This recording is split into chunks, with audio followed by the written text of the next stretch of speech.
Selamat malam kepada semua anggota Jemaat Fisdak atau yang sudah hadir yang bersama-sama melalui ibadah malam kita melalui Zoom dan juga saudara-saudari juga yang lainnya yang sudah bergabung melalui live stream. Kita memuji dan besarkan nama Tuhan atas satu kesempatan yang indah untuk kembali dapat bersama-sama untuk mempelajari firman Tuhan. Saya sudah miss berapa malam ini oleh sebab ada pergi satu tempat, tapi kita malam hari ini kita dapat bersyukur, kita dapat bertemu kembali, dan kita dapat mempelajari firman Tuhan yang sangat indah, yang saya pikir dari waktu ke waktu kita dapat melihat bagaimana firman Tuhan itu sangat indah, sangat manis untuk dapat kita pelajari bersama, dan telah memberikan kekuatan kepada saya pribadi, dan tentu telah memberikan kekuatan kepada kita semua.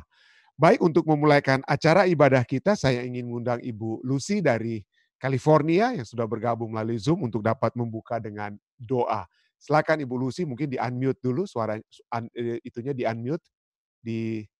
Ibu Lucy bisa unmute dulu ya. Ya, oke, silakan. Segala hormat dan puji hanya diperuntukkan bagi Engkau Tuhan. Kembali kami datang kepadamu mengucap syukur, terima kasih Tuhan untuk kesempatan lagi kami boleh mempelajari pelajaran sekolah Sabat. Curahkan roh kudus-Mu Tuhan kepada kami semua, juga kepada Pendeta Rantung supaya boleh menerangkan kepada kami dan kami bisa menerimanya, kami bisa melaksanakan di dalam kehidupan kami sehari-hari, sehingga kehidupan kami hari demi hari boleh lebih berkenan kepada Engkau. Terima kasih Tuhan, ampuni segala kesalahan kami. Kami berdoa hanya di dalam nama Tuhan Yesus Kristus. Amin. Amin.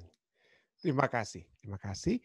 Baik, pelajaran sekolah Sabat kita yang ke-12, ini sudah kedua terakhir, yaitu bagaimana kita berhadapan dengan ayat-ayat sulit. Ya, ini bukan berarti kita akan menjawab seperti pelajaran yang kita sudah baca dari pelajaran hari Sabat petang. Ini bukan berarti kita akan melihat ada ayat-ayat yang sulit untuk kita lihat dan mencoba untuk menjelaskannya, tidak ya. Pada saat ini kita mencoba untuk melihat bagaimana sikap kita, attitude kita pada saat kita melihat ayat-ayat yang sulit. 2 Petrus 3 ayat 15 sampai 16 merupakan ayat inti kita, ayat hafalan kita, berbicara bagaimana Rasul Petrus menyadari ada tulisan-tulisan Rasul Paulus yang tidak dapat dimengerti.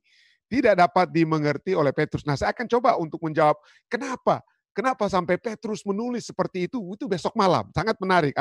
Ada pembahasan yang sangat menarik yang dapat kita bahas besok malam sehubungan dengan, saya akan coba menghubungkan dengan kenapa sampai Petrus menulis tentang tentang tulisan-tulisan Paulus yang dianggap sukar untuk dimengerti. Tapi pada saat ini hari Senin, setelah kemarin kita membahas tentang alasan yang tampaknya, kemungkinan alasan bagi yang tampaknya kontradiksi, saya terima kasih Pendeta Muda Tulus sudah membahasnya. Dan pada saat ini hari Senin, tanggal 15 Juni, kita akan mencoba untuk membahas bagaimana sikap kita pada saat kita menghadapi kesulitan dalam memahami firman Tuhan. Dan ini saya percaya khususnya diperuntukkan bagi saya, seorang pendeta, atau seorang guru, atau bagi saudara-saudari yang biasa membawakan pekabaran-pekabaran firman Tuhan, entah itu melalui khotbah ataupun melalui pelajaran sekolah Sabat. Karena seringkali pemimpin-pemimpin atau guru-guru sekolah Sabat sering mendapati pertanyaan-pertanyaan yang sulit yang dibawakan oleh anggota-anggota jemaat. Dan saya sendiri sering alami hal tersebut. Bagaimana sikap kita pada saat kita memiliki pertanyaan yang sulit yang dibawakan oleh anggota. Nah, pelajaran kita katakan bagaimana kita menghadapi kesulitan dengan jujur dan hati-hati. Jadi bagaimana apa itu kejujuran tersebut dan kehati-hatian yang harus kita miliki. Mari kita baca pelajaran sekolah Sabat dan saya akan coba memberikan satu tambahan sedikit di akhir pelajaran kita. Pernahkah Anda memiliki pengalaman menemukan ayat atau serangkaian ayat yang tidak Anda pahami, atau menemui kesulitan menyelaraskannya dengan ayat yang lain, atau dalam kenyataan secara umum, sulit membayangkan bahwa Anda tidak pernah menghadapi masalah ini pada saat-saat tertentu. Pertanyaannya adalah, bagaimana tanggapan Anda Atau yang lebih penting, bagaimanakah seharusnya tanggapan Anda? Karena seringkali pertanyaan yang pertama, bagaimanakah tanggapan Anda di waktu yang lalu? Seringkali itulah yang ditanyakan. Jadi kalau saya ingat-ingat begitu banyak ya, saya pada saat saya belajar pribadi tanggapan saya bagaimana, dan kemudian pada saat saya mendapatkan pertanyaan dari anggota atau sahabat-sahabat lain, bagaimana saya menanggapinya. Tapi pertanyaan yang lebih penting daripada apa yang telah terjadi adalah, bagaimanakah seharusnya mulai saat ini dan apa yang akan terjadi ke depan, bagaimana seharusnya tanggapan kita. Bacalah 1 Tawarik 29 ayat 17, Amsal 2 ayat 7, dan 1 Timotius 4 ayat 16. Apakah yang dikatakan ayat-ayat ini yang dapat diterapkan atas pertanyaan bagaimanakah kita menghadapi ayat-ayat yang sulit? Mari kita lihat apa yang dikatakan oleh 1 Tawarik 29 ayatnya yang ke-17, pada saat kita saat kita mempelajari Alkitab itu secara pribadi, atau pada saat orang lain menanyakan ayat Alkitab kepada kita dan kita tidak tahu menjawabnya. Apa kira-kira tanggapan kita? 1 Tawarik 29 ayat 17 di sana dikatakan, "Aku tahu, ya Allahku, bahwa Engkau adalah penguji hati dan berkenan kepada keikhlasan. Maka aku pun mempersembahkan semuanya itu dengan sukarela dan tulus ikhlas. Dan sekarang umatmu yang hadir di sini telah kulihat memberikan persembahan sukarela kepadamu dengan sukacita." Dua kata yang kita lihat disebutkan di dalam 1 Tawarik 29 ayat 17 ini adalah kata apa ya? Sukarela dan ikhlas. Jadi pada saat kita membawakan ya, apa yang kita bawakan, apa yang kita berikan kepada Tuhan, pada saat kita mempelajari firman Tuhan, biarlah apa yang kita pelajari itu untuk kemuliaan nama Tuhan. Pada saat orang bertanya kepada kita, apa yang kita jawab itu, biarlah itu jawabannya itu untuk kemuliaan nama Tuhan. Karena segala sesuatu yang kita lakukan dalam kehidupan ini adalah untuk kemuliaan nama Tuhan. Jadi apapun yang kita pelajari, dan kita bawakan, kita berikan kepada orang lain, kepada Tuhan, di sini dikatakan haruslah dengan sukarela dan tulus ikhlas. Ya. Jadi harus dengan kata ini saya ingin tekankan, sukarela dan tulus ikhlas. Ayat berikutnya, apakah yang harus pada saat kita menghadapi ayat-ayat yang sulit, apa yang harus kita lakukan? 1 Tawarik katakan kita harus apa? Dengan memiliki ketulusan, keikhlasan.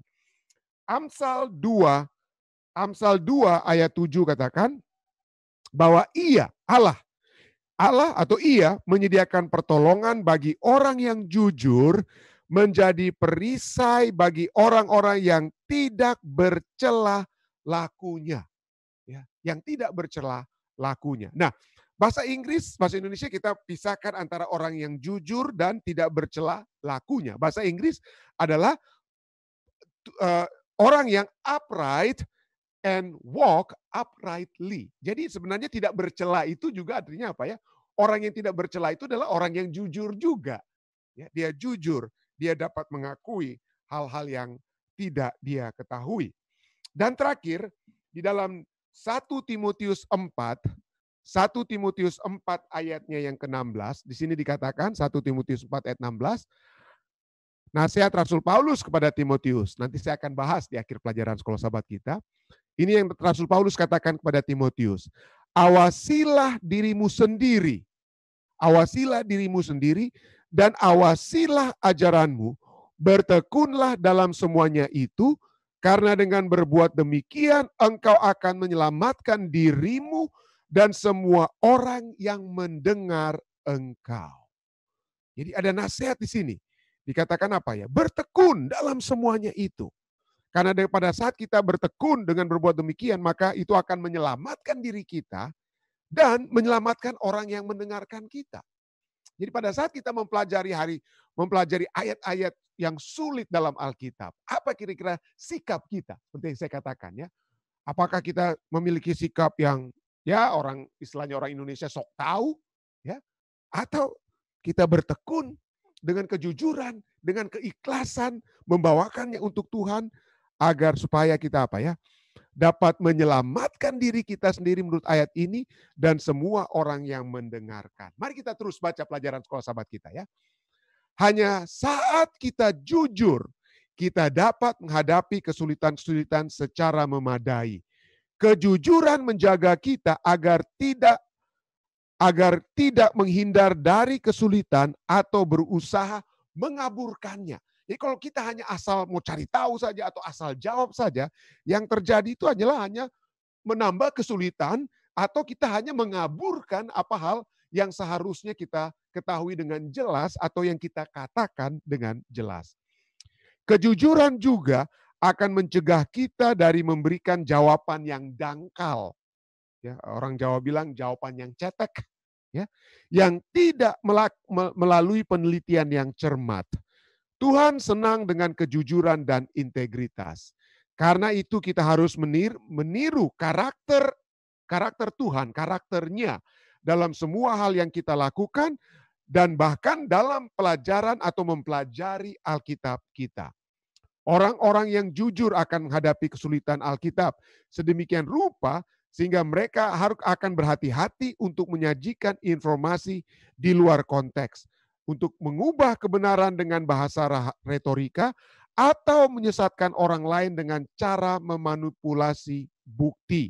Ya, dengan kata lain, pada saat kita mendapatkan kesulitan di dalam Alkitab, apa yang kita lakukan? Apakah kita memanipulasi bukti agar supaya orang lihat, oh dia memang jago ya, dia memang tahu apa yang dia katakan. Atau jujur, kita memiliki karakter yang jujur. Di sini dikatakan, pelajaran sekolah sahabat kita, jauh lebih baik menunggu jawaban yang memuaskan atau menunda jawaban yang memuaskan atas kesulitan daripada mengelak atau mencoba memberikan jawaban yang tidak memuaskan.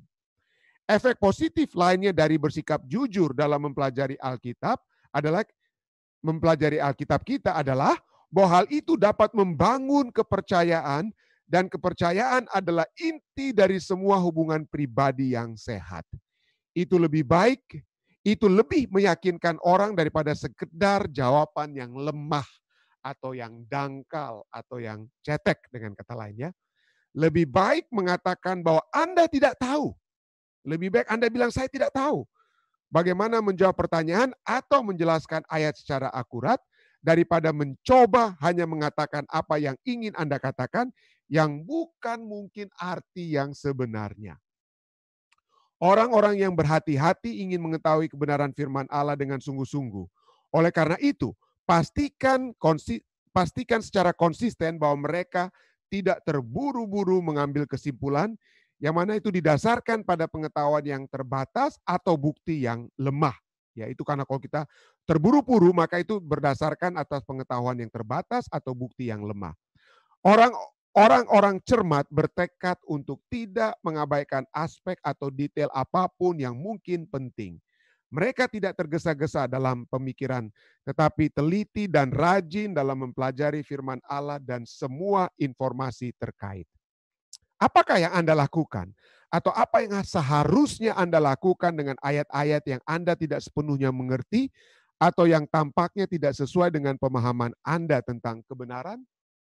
Itu satu pertanyaan yang coba kita akan jawab ya. Jadi apa yang dapat kita lakukan? Ya. Itulah sebabnya satu hal yang sangat penting bagi kita semua. Ya. Bagi kita semua, entah Anda bahkan seorang pendeta, Anda adalah seorang guru sekolah sahabat, Anda adalah seorang pemimpin di jemaat, apapun yang kita lakukan, maka ada baiknya kita memiliki seseorang yang boleh kita anggap sebagai mentor kita. Sebagai seseorang yang dapat membantu kita jika ada hal-hal yang sulit yang kita hadapi. Nah, tentu saja saya percaya pada saat kita mempelajari firman Tuhan, kita dapat memiliki bantuan melalui Roh Kudus. Ya. Bantuan Roh Kudus yang dapat memberikan penjelasan. Tetapi jika tidak, mungkin Anda bisa melihat internet. Tapi coba kita lihat sekarang, internet itu begitu beragam. Begitu banyak sumber-sumber yang kadang-kadang bisa bikin kita bingung. Ya, bingung kita mana ini jawaban yang sesungguhnya. Jadi ada baiknya kalau kita memiliki mentor, yaitu mentor itu adalah seseorang yang dekat dengan kita, yang dapat meluangkan waktu kepada kita untuk membimbing kita dalam mempelajari firman Tuhan itu dengan lebih baik. Jadi seperti bayi, apalagi jika kita adalah pendeta muda, jika kita adalah orang yang baru dalam kebenaran, atau pemimpin baru di jemaat. Jadi pada saat kita masih baru dengan kata lain, maka kita ada baiknya memiliki seseorang rohani yang dapat membimbing kita bagaikan seorang anak yang kecil yang baru mencoba untuk berjalan, yang perlu untuk apa? Dituntun, perlu ada orang tua yang akan apa? Memegang tangannya untuk berjalan. Dan kalau kita lihat, inilah yang terjadi dengan Timotius. Ya, inilah yang terjadi dengan Timotius yang kita tadi sudah baca. Bagaimana Timotius mendapatkan apa ya? Mendapatkan tuntunan daripada Rasul Paulus. Nah, mari kita lihat sedikit. Ya, inilah yang saya ingin tambahkan sedikit tentang apa ya? Kitab Timotius. Di dalam kitab tadi yang kita sudah baca dari 1 Timotius pasalnya yang keempat, ayat yang ke-16, Rasul Paulus katakan, awasilah dirimu sendiri dan awasilah ajaranmu. Bertekunlah dalam semuanya itu, karena dengan berbuat demikian engkau akan menyelamatkan dirimu dan semua orang yang mendengar engkau. Nah, ini kita lihat adalah nasihat yang diberikan oleh Rasul Paulus kepada seorang pendeta muda, yaitu Timotius. Dan pendeta muda ini sedang menghadapi tantangan yang besar karena dia akan melayani. Rasul Paulus membuka jemaat di Efesus, lalu kemudian Rasul Paulus pergi. Dan kemudian yang akan menjadi pendeta di Efesus. Pendeta itu bukan orang yang sudah paling berpengalaman dari semua rasul-rasul, itu mungkin boleh dikatakan Rasul Paulus. Karena selain dia adalah dia adalah seorang Farisi, anggota Sanhedrin, dia memiliki 2 kewarganegaraan, fasih berbahasa Aramaik, fasih menulis dalam bahasa Greka, Yunani atau Greka, dan juga dalam bahasa Ibrani. Jadi Rasul Paulus itu standarnya sangat tinggi daripada rasul-rasul lainnya. Dan bukan Paulus yang menjadi pendeta jemaat di Efesus, karena Paulus itulah yang membuka jemaat-jemaat, pergi dia satu ke satu, dan yang kemudian dikirim untuk menjadi pendeta muda di Efesus ini adalah Timotius. Dan Anda tahu bagaimana Efesus itu adalah kota yang terbesar, dan kota yang memiliki tantangan yang terbesar, orang-orang yang memiliki intelek yang tinggi, filsafat-filsafat Yunani, orang-orang yang dengan latar belakang filsafat Yunani yang begitu hebat, ya. Dan pendeta muda ini, pendeta Timotius ini merasa kecil. Kenapa? Karena dia tidak sehebat Paulus. Dia adalah seorang, ibunya seorang Yahudi, ayahnya adalah seorang Yunani atau seorang Greka. Anda bisa baca itu dalam Kisah 16. Kisah 16 ayat 1 yang menceritakan bagaimana latar belakang daripada Timotius ini, ibunya saja yang orang Yahudi. Jadi hanya ibunya dan omanya atau nenek daripada Timotius inilah yang mengajarkan tentang iman Yahudi kepada Timotius. Tapi ayah Timotius itu adalah orang Yunani, orang Greka yang tidak percaya, dengan kata lain. Lalu kemudian pada saat Rasul Paulus mengunjungi kota Listra itu adalah tempat di mana Timotius berasal, maka disitulah ia menjadi Kristen.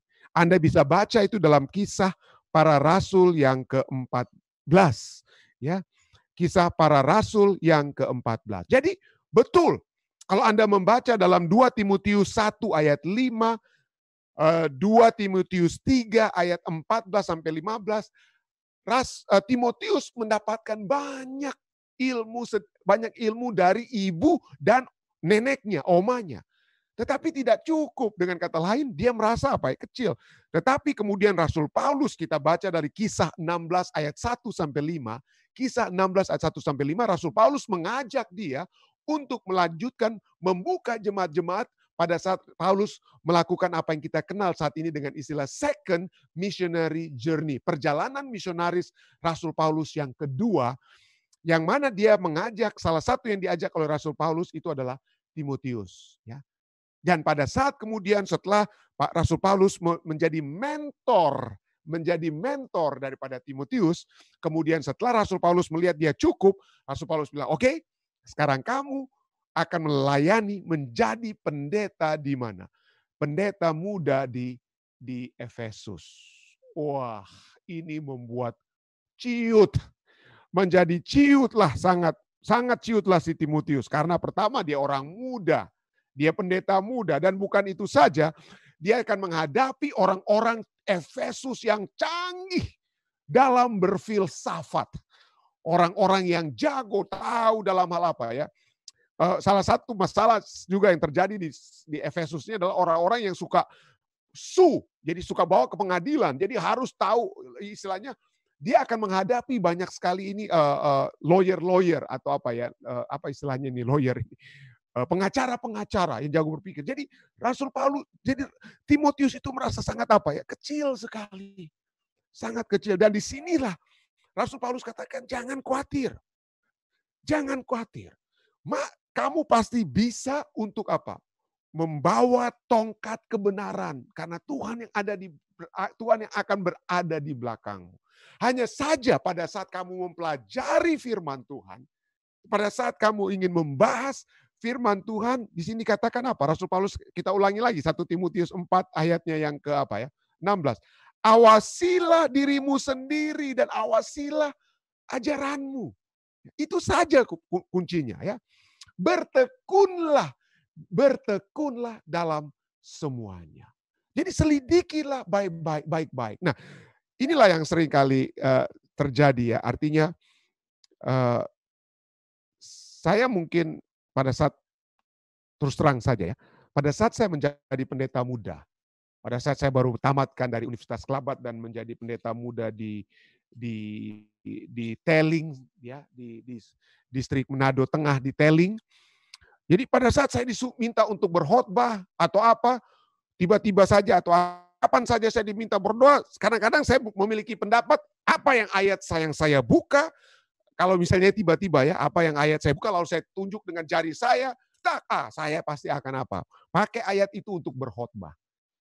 Saudara-saudara, itu bukan satu metode yang baik. Itu metode orang yang sok jago. Itu metode, bahkan kalau saya pernah lihat orang yang opo-opo di Pinabetengan, di Batu Pinabetengan ya, opo-opo itu juga bikin seperti begitu, buka Alkitab, tunjuk dengan dari, dan disitulah dia apa? Berkhotbah atau dia berbicara. Tidak. Ya. Harus kita apa? Berhati-hati. Kita harus jujur untuk apa? Bilang kalau kita tidak tahu. Ya, atau kita belum tahu. Mari saya akan coba mempelajarinya. Mari saya akan melidikinya. Jadi semakin saya mempelajari firman Tuhan, ini yang saya harus katakan ya. Jadi pada saat saya pendeta muda, waduh, kayaknya seakan-akan ya, sudah bisa apa ya, udah bisa tahu untuk membaca, apalagi waktu itu di zaman itu ya, mungkin saya enggak tahu ya. Mungkin karena zaman sudah semakin berbeda. Jadi waktu itu mungkin pandangan anggota jemaat terhadap pendeta maupun pendeta muda itu cukup apa ya, tinggi. Oh, tamatan Unklab dia. Oh, dia dari sekolah 4 tahun untuk ambil sarjananya, sarjana teologi dia. Jadi pandangan tinggi, jadi seakan-akan apa yang kita ucapkan, apa yang pendeta-pendeta muda ucapkan itu, anggota itu kadang-kadang, waktu itu, bukan sekarang, anggota sekarang udah jauh lebih pintar, anggota sekarang punya internet, anggota sekarang bisa Google apa yang kita bilang, tapi waktu itu di zaman saya itulah sebabnya mungkin kita pada saat berbicara itu orang-orang, wah pendeta, ya. Tetapi pada saat ini, setelah saya belajar lebih banyak firman Tuhan, saya dapati sampai saat ini saya sudah bersekolah untuk menjadi seorang, sampai saat ini saya sudah 4 tahun sebagai sarjana teologi saya ambil. 2,5 tahun untuk master, jadi 6,5 tahun. Lalu 3,5 tahun untuk doktor saya, hampir 4 tahun. Jadi sudah lebih daripada apa ya, lebih dari 10 tahun saya belajar. Tetapi pada saat saya ada pertanyaan yang Anda tiba-tiba berikan kepada saya harus jujur, saya katakan banyak kali saya takut untuk menjawab. Ya. Dan kita harus jujur karena kita harus apa ya? Bertekun dalam arti harus betul-betul mempelajari firman Tuhan. Kita harus membandingkan. Pada saat kita belajar sendiri, bukan mungkin belum orang tanya kepada kita. Jadi pada saat kita mempelajari firman Tuhan dan menemukan ayat-ayat yang sulit, jangan kita memiliki gampang kok ini. Ini tidak ada masalah ini. Jangan memiliki satu sikap seakan-akan kita itu sudah apa ya? Sudah mengetahui segala sesuatunya. Jujur, ya. Kita harus memiliki satu kejujuran bahwa ini kita belum bisa apa? Kita belum bisa tahu. Dan apabila kita jujur, maka kita memiliki nanti kita akan bahas besok malam tentang kerendahan hati ya. Maka kita akan memiliki satu kerinduan untuk mengetahuinya dengan lebih baik. Dan pada saat kita mempelajari Alkitab itu lebih dalam, bagaimana kita melihat ayat ini dengan ayat-ayat yang sudah sebelumnya? Bagaimana ayat ini kita hubungkan dengan seluruh fatsal seluruhnya. Dan kita minta bantuan Roh Kudus untuk menerangi. Maka kita akan memiliki satu pemahaman yang lengkap. Ya. Dan apabila kita memiliki satu pemahaman yang lengkap, maka itu akan menyelamatkan diri kita dan itu akan menyelamatkan, di sini dikatakan, Rasul Paulus nasihatkan, itu bertekunlah dalam semuanya itu, karena dengan berbuat demikian, dengan engkau bertekun, mempelajari dengan sungguh-sungguh, Rasul Paulus katakan, engkau akan menyelamatkan dirimu dan semua orang yang mendengar engkau. Ya. Jadi kita harus selalu siap. Ya. Kita harus selalu siap. Saudara-saudara sekalian, saya hanya tambahkan sedikit. Saya cuma tambahkan sedikit tentang Timotius. Saya bukan sedang menonjolkan diri saya bahwa saya apa ya. Tetapi ini yang saya lakukan pada saat saya mempelajari pelajaran sekolah sahabat untuk kita bagikan. Maka saya membuat catatan apa yang harus apa yang saya harus katakan. Dan bahkan sebelum saya terus terang saja ini sebelum bicara di sini saya mandi, saya ambil waktu untuk mandi dan pada saat saya mandi itulah setelah saya mencatat apa yang saya catat, apa yang saya akan katakan. Saat itu juga saya dalam pikiran saya merekonstruksi kata-kata bahkan apa yang saya akan ucapkan nantinya di mana ya? Di pelajaran sekolah sahabat. Dan Anda tahu, ini semua saya sudah buat. Saya sudah tulis, saya sudah pikirkan pada saat saya mandi, tapi Anda tahu apa? Pada saat saya mengulangi video ini yang Dede buat dan saya dengarkan kembali, Anda tahu saya mendapati begitu banyak kata-kata yang keluar dari yang mulut saya mungkin karena terlalu cepat atau apa yang salah. Kata satu dua kata yang apa? Salah. Jadi disinilah saya semakin apa ya?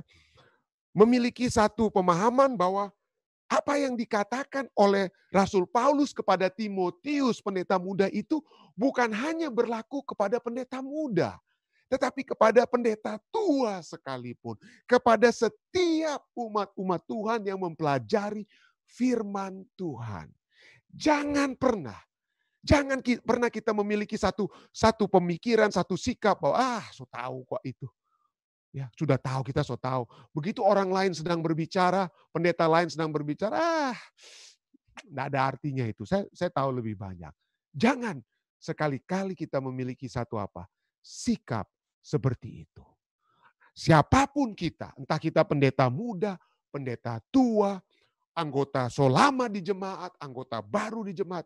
Marilah kita bertekun dalam mempelajari firman Tuhan dan memiliki kejujuran untuk mengakui pada saat kita mempelajari secara pribadi atau menjawab pertanyaan orang, kita akui secara pribadi, secara jujur, saya akan pelajari lebih lanjut. Saya belum tahu ini secara pasti. Jangan kita langsung apa? Orang Indonesia bilang asbun, asal bunyi untuk ngomong. Berhati-hati, pelajarilah. Dan apabila kita bertekun, Rasul Paulus katakan kepada Timotius, maka dengan berbuat demikian, engkau akan menyelamatkan dirimu dan semua orang yang mendengar engkau. 1 Timotius 4 ayatnya yang ke-16. Biarlah ini pelajaran yang Rasul Paulus katakan kepada Timotius ini dapat menjadi bagian kita semua. Mungkin ada yang dapat tambahkan? Ada saudari yang mau tambahkan atau pertanyaan? Silakan. Ada yang mau tambahkan? Tante Al, Ibu Gladys, Eti, Ibu Lucy, Ibu Ceci yang sudah bergabung.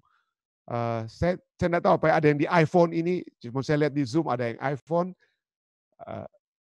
Iin mungkin atau pendeta muda tulus, saya tidak lihat wajahnya di live stream. Mungkin kita juga bisa umumkan saudari kita yang sudah bergabung melalui live stream supaya kita secara khusus mengucapkan terima kasih kepada saudara-saudari kita yang sudah bergabung melalui live stream. Boleh kita tahu siapa-siapa saja yang sudah bergabung melalui live stream, Dek?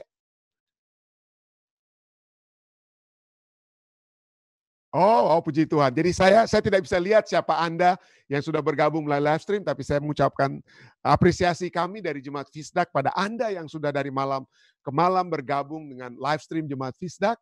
Puji Tuhan, terima kasih. Dan mari kita berdiskusi. Jika ada tambahan, jika ada pertanyaan melalui live stream, silakan diketik di kolom komentar. Bagi anggota Jemaat Fisdak, silakan angkat tangan. Silakan. Ada kira-kira yang ingin memberikan tanggapan? Ini saya kurang mengerti pertanyaan atau pernyataan, tapi dari Tante Iren Mandagi, dia tulisnya begini. Amsal 2 ayat 7.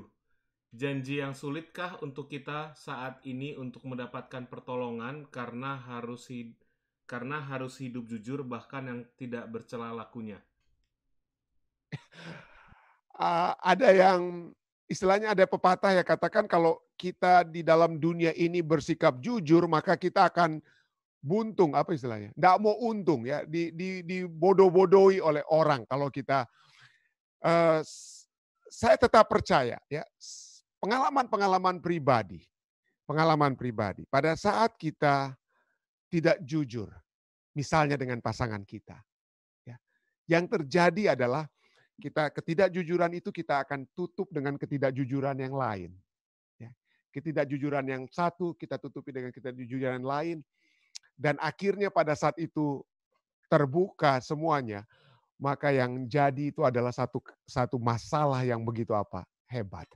Jadi saya berdasarkan pengalaman di rumah tangga, di mana saja saya tetap percaya bahwa saya tidak sempurna. Saya tidak sempurna ya. Tetapi saya tetap percaya bahwa honesty is the best policy. Ya. Kalau kita tidak tahu, bilang kita tidak tahu. Ya. Tapi ada mungkin hal-hal yang kejujuran yang tentu saja yang dapat, yang rame mungkin, yang rame kalau kita kemukakan di manusia. Ya, kalau saya misalnya secara artinya dengan kata lain ada hal-hal yang salah di masa lalu yang kalau saya akan buka saat ini kepada Anda semua mungkin wah bubar kita semua istilahnya ya. Tapi marilah minimal kita jujur kepada Tuhan. Ya.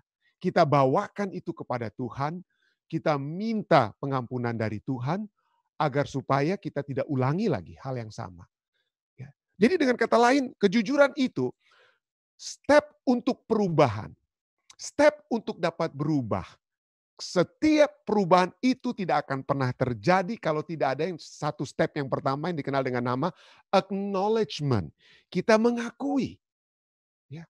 Kita mengakui Tuhan tidak akan mengampuni dosa-dosa kita kalau kita tidak mengakui. Kita tidak katakan dosa itu secara gamblang. Seringkali kita pada saat kita berdoa di umum, saya tahu kita semua berdoa, Tuhan ampunilah perbuatan-perbuatan kesalahan-kesalahan kami yang kami sudah lakukan terhadap Engkau, dan kepada sesama kami, kepada orang tua kami, kepada anak-anak kami. Dan kita umumnya berdoa. Tapi pada saat kita berdoa kepada Tuhan, jangan berdoa seperti kita berdoa kepada umum tersebut. Apa dosa kita hari ini? Apa kesalahan kita hari ini? Apa kesalahan yang saya baru buat 1 menit yang lalu? Ya. Bawakan itu kepada Tuhan. Dan apabila itu telah menyakiti orang lain, telah menyakiti orang lain, akui kepada orang lain tersebut. Minta maaf. Pada saat kita meminta maaf, kita mengakui, maka pelajaran sekolah sahabat kita ini berbicara tentang apa ya? Berbicara tentang mempelajari dengan firman Tuhan. Tetapi itu juga dapat kita hubungkan dengan apa ya? Dengan kehidupan kita hari-hari. Ya, itu lebih baik efeknya itu lebih lebih baik, lebih positif pada saat kita mengakui kesalahan kita. Kalau kita jujur, kita saling jujur satu dengan lain. Sorry, ini yang saya punya perasaan ini kepada Anda. Ya, ini mungkin perasaan ini salah. Kalau kita selesaikan itu lebih baik daripada kita pendam-pendam. Daripada saya memendam perasaan saya dengan Anda memendam perasaan Anda kepada saya, yang padahal mungkin bukan itu yang menjadi bukan itulah yang menjadi ada dalam pikiran saya pada saat peristiwa itu misalnya terjadi. Jadi pada saat kita jujur, maka kita menyelesaikan masalah daripada kita pendam. sesuatu yang kita pendam di dalam diri kita sendiri, ya itu adalah racun yang bukan untuk membunuh orang lain. Bukan untuk membunuh lawan kita, tetapi itu racun yang akhirnya membunuh diri kita sendiri. Marilah kita jujur, terbuka, ya, satu dengan yang lain. Ya. Saya lebih suka orang yang jujur, yang berbicara. Saya terus terang, saya senang.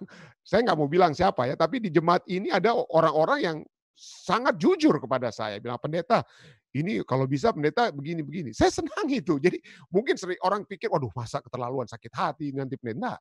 Mari kita bicara secara jujur, terbuka. Ya. Dengan sopan santun tentunya ya. Jangan jujur dengan main tunjuk-tunjuk dan apa, tapi sopan santun kita bicara. Ya. Maka saya percaya honesty is still the best policy. Ya. Terima kasih Ibu Ibu Tilar. Terima kasih, pertanyaan yang baik. Ada lagi yang lainnya? Jika tidak ada, kita akan datang ke kesaksian. Ada satu lagi, sorry. Ya, silakan. Dari Tante Soputan mengatakan, mengapa orang-orang yang jujur malah dipersalahkan? Ya, itulah ketidakadilan yang terjadi di dalam dunia. Itulah sebabnya orang umat Tuhan, seperti yang saya sudah ulang-ulangi dalam pelajaran kita, dalam